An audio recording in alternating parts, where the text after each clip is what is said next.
नमस्कार। मैं आज आपको सुनाने जा रही हूँ माघ माह का महात्म्य। इसका कार्तिक माह की तरह माघ माह का भी बहुत महत्व है। इसमें दान, स्नान, पूजा, व्रत और यज्ञ करने का बहुत अधिक फल होता है। माघ महात्म्य की ये कथाएं सतयुग में स्वयं भगवान शिव द्वारा मातेश्वरी पार्वती को सुनाई गई थी। उसके बाद त्रेता युग में इन्हें महर्षि वशिष्ठ जी ने महाराजा दिलीप को सुनाया था और द्वापर युग में भगवान दत्तात्रेय जी ने सहस्त्रभाव को ये कथा सुनाई थी। सभी पापों से मुक्ति दिलाकर इस लोक में सर्व सुख, धन, वैभव, रिद्धि और सिद्धि और अंत में मोक्ष प्रदानी यह पावन कथाएं हैं। सब प्रकार के विघ्नों का नाश करने वाले गणेश जी, सारी सृष्टि का पालन करने वाले भगवान विष्णु, ज्ञान की दाता सरस्वती जी, सब पुराणों के कर्ता श्री व्यास जी और सभी ज्ञानी जनों के चरण कमलों में नमस्कार करके भगवान की श्रद्धा और भक्ति रस में डूबे हुए माघ मास महात्म्य की कथा कहती हूँ। सुनिए। माघ मास में शास्त्रोक्त विधि से स्नान, व्रत और दान करने वालों पर भगवान विष्णु और महालक्ष्मी जी परम प्रसन्न रहते हैं। सभी मनोकामनाओं की आपूर्ति और अंत में मोक्ष की प्राप्ति का यह सशक्त माध्यम है। अब प्रथम अध्याय। सूत जी ने कहा, हे ऋषियों, भूमंडल के समस्त राजाओं और महाराजाओं में श्रेष्ठ, पुण्यात्मा और प्रतापी इक्ष्वाकु वंशी महाराजा दिलीप ने एक दिन अपने अनुचरों सहित सब प्रकार से पूर्ण सुसज्जित होकर वन में आखेट के लिए प्रस्थान किया। उनके अनुचर तथा सहायक भी सभी प्रकार के अस्त्र शस्त्रों से सुसज्जित थे। वन में पहुंचकर सभी की शिकार की खोज में इधर उधर दौड़ने लगे। जैसे ही किसी अनुचर को कोई वन्य पशु दिखाई देता, वैसे ही वह महाराजा दिलीप को सूचित करता। राजा ने अनेकों मृगों तथा जंगली सुअरों आदि का शिकार किया। इस समय सभी उत्साहित होकर अपने अपने अश्वों पर आरूढ़ चढ़कर पूरे वन में फैल गए थे तथा मृगया में मदमस्त होकर वन्य जीवों का शिकार कर रहे थे। कई दिनों तक ये क्रम चलता रहा। सभी वन्य प्राणियों में भय और भागदौड़ मच गई।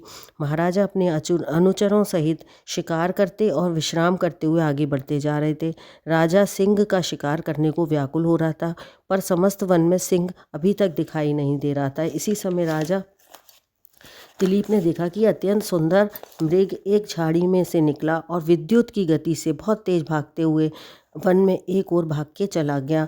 राजा दिलीप ने जैसे ही उस मृग को देखा, वैसे ही अपना घोड़ा उसके पीछे दौड़ाकर उसका पीछा करना शुरू कर दिया। किंतु मृग के भागने की इतनी चाल तेज थी कि राजा का अश्व उसके पास पहुंच ही नहीं पा रहा था। भगवान शिव जी ने पार्वती जी को बतलाया, हे पार्वती, यह कोई साधारण वन मृग नहीं था, बल्कि मायावी मृग था। कभी वह मायावी मृग वायु वेग से उड़ता दिखाई देता और कभी लंबी लंबी छलांगें और कुलाचें भरता हुआ वन में अदृश्य हो जाता। राजा को अपने धनुष पर शर संधान कर उस मृग का आखेट करने का अवसर भी प्राप्त नहीं हो रहा था, मतलब वो शिकार नहीं कर पा रहा था। इस प्रकार अत्यंत कठिन मार्गों से जाता हुआ वह मृग राजा को भ्रमित और श्रमित करता हुआ कठिन और दुर्गम मार्गों से भागता रहा। अत्यंत दुर्गम लता से आच्छादित कंटक प्रदेश में भी घुसकर अदृश्य हो गया। मतलब बहुत बड़े जंगल में, घने जंगल में जाके वो मृग अदृश्य हो गया। राजा भी मृग के पीछे पीछे अपने अनुचरों सहित वन की उस दुर्गम भाग में प्रविष्ट हो गए, परंतु वह मायावी मृग वहाँ से लुप्त हो चुका था, जा चुका था। थके हुए राजा और उसके अनुचर प्यास से व्याकुल हो रहे थे। कुछ दूरी पर प्यास से व्याकुल राजा और उसके अनुचरों ने एक अत्यंत सुंदर और रमणीक जलाशय देखा। उसकी शोभा देखते ही बनती थी। राजा के अनुचर प्रफुल्लित हो गए, खुश हो गए। सरोवर का जल अत्यंत स्वच्छ, निर्मल और पारदर्शी था।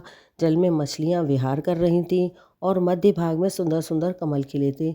इस जलाशय के सुंदर और निर्मल जल को देखकर ही राजा का मन प्रसन्न हो गया था और वह अपना सारा थकान भूल गया था। सभी अपने अपने घोड़ों से उतर गए और उन्हें जलाशय के किनारे के वृक्षों से बांधकर विश्राम करने लगे। थकावट दूर होने पर सबने उस सरोवर में स्नान किया और दोपहर के बाद संध्या उपासना करके भोजन किया। भोजन करने के बाद राजा अपने अनुचरों सहित सरोवर के वृक्षों की छाया में विश्राम करने लगे। राजा ने रात्रि उसी सरोवर के तट पर बिताने का निर्णय लिया।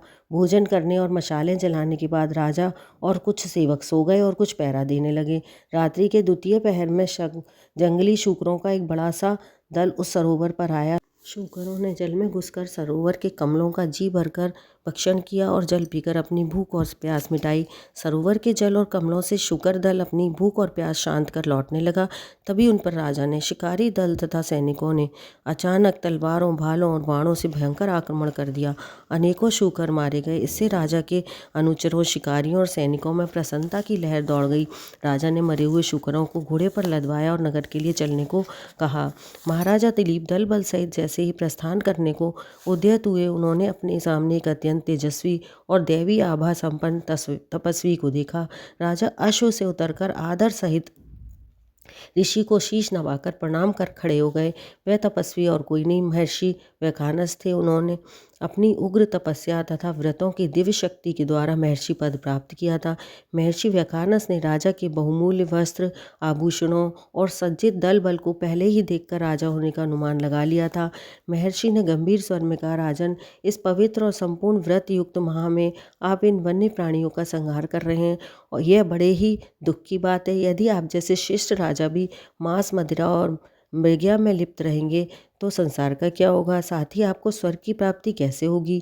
इसलिए यदि तुम स्वर्ग प्राप्ति की इच्छा रखते हो तो माघ मास का स्नान प्रयागराज आदि दिव्य तीर्थों पर करो तथा माघ मास की महात्म्य कथाओं को पूर्ण श्रद्धा और भक्ति पूर्वक सुनो।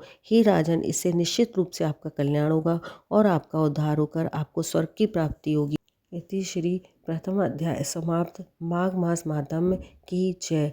जो भी इस कहानी को सुनते हैं, दूसरों को सुनाते हैं, उनकी भगवान सभी मनोकामनाएं पूर्ण करते हैं। माघ मास महात्म्य का कार्तिक के महीने के समान बहुत अधिक पुण्य होता है। इसमें व्रत, जप, तप, दान आदि करने से अनेक पुण्य फल प्राप्त होते हैं।